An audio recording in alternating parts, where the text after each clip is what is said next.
ចាសួស្តីបងអូនទាំងអស់គ្នាថ្ងៃនេះកូនគាត់កំងបាយឆាគោក្តាមបងអូនមើលទៅគួរឲ្យចង់ញ៉ាំអត់មកគ្រឿងផ្សំទាំងអស់គ្នាមានដូចជាខ្ទឹមសការ៉ុតពងទា2គ្រាប់ស្លឹកខ្ទឹមហើយនិងគោក្តាមបាគាមាន15ទេហើយនិងបាយសរបស់យើងហ្នឹងហើយនិងសាច់គោបងអូនហើយយើងបកបាគាមកបាគាខ្ញុំកាត់ក្បាលទុកធ្វើបបរពងទាប្រៃបងអូនចាំមើលវីដេអូវគ្គក្រោយទៀតមានបបរពងទាប្រៃជាមួយនឹងទឹកស៊ុបក្បាលបាគាបងអូន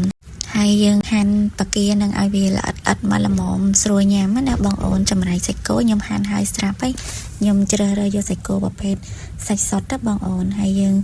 មកឈូសការ៉ុតទាំងអស់គ្នាបងអូនយើងឈូសសបកវាចេញឲ្យស្អាតចឹងមកហើយយើងហាន់វាជាល្អិតទូចមកបងអូនបានស្រួយញ៉ាំអញ្ចឹងណាបងអូនហើយកូនខ្ញុំអាយុ6ឆ្នាំមួយនិង3ឆ្នាំមួយបងអូនអញ្ចឹងពួកគាត់អត់សូវចូលចិត្តបន្លែទេអញ្ចឹងបន្លែក្នុងបាយឆានេះគឺមានតែការ៉ុតមួយមុខទេបងអូនចេះតែព្យាយាមឲ្យគាត់ញ៉ាំទៅជាដំបូងយើងដាក់ខ្ទះឲ្យក្តៅមកហើយនឹងដាក់ប្រេងឆាមកណាបងអូនធ្វើម៉េចឲ្យប្រេងឆានឹងក្តៅខ្លាំងមកណាបងអូន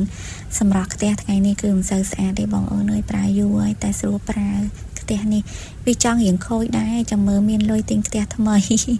ហើយយើងលីងខ្ទឹមឲ្យវាឈ្ងុយចឹងមកតោះមកយើងពោះពងទាដាក់2គ្រាប់បងអូនដាក់ឆាពងទាហ្នឹងជាមួយនឹង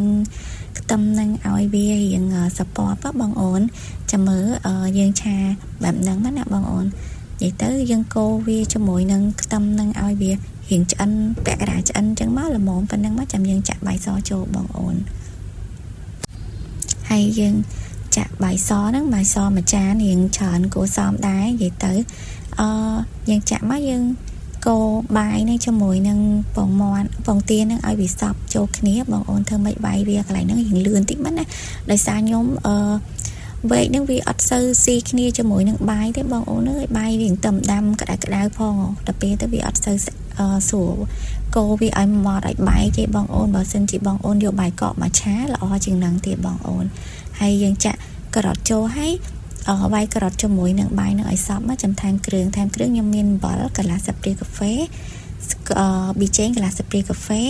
ហើយនឹងស្ករ1ស្លាបព្រាកាហ្វេបងអូនគ្រឿងខ្ញុំដាក់តែប៉ុណ្្នឹងទេគឺល្មមហើយបងអូនអាចថែមថយទៅតាមចំណង់ចំណូលចិត្តដិតឬក៏សាបអីជាងហ្នឹងអីចឹងណាបងអូនតែសម្រាប់ខ្ញុំប៉ុណ្្នឹងគឺវាអាចរៀងសាបសម្រាប់បងអូនណាតែខ្ញុំដោយសារគ្រួសារខ្ញុំគាត់ញ៉ាំរៀងសាបចឹងណាបងអូនហើយខ្ញុំធ្វើឲ្យកូនញ៉ាំទៀតបន្ទាប់មកយើងកូរច្បល់វាឲ្យសប់ហើយចាំយើងចាក់បាគាហើយនឹងសាច់គោនឹងចូលហើយខ្ញុំថែមជាស៊ីអ៊ីវប្រហែលជា1ស្លាបព្រាកាហ្វេទៀតបងអូនយើងកូរឲ្យវាឆ្អិនសាច់គោនឹងបន្តិចមែនណាបងអូនកូរជាមួយបាយនឹងឲ្យសប់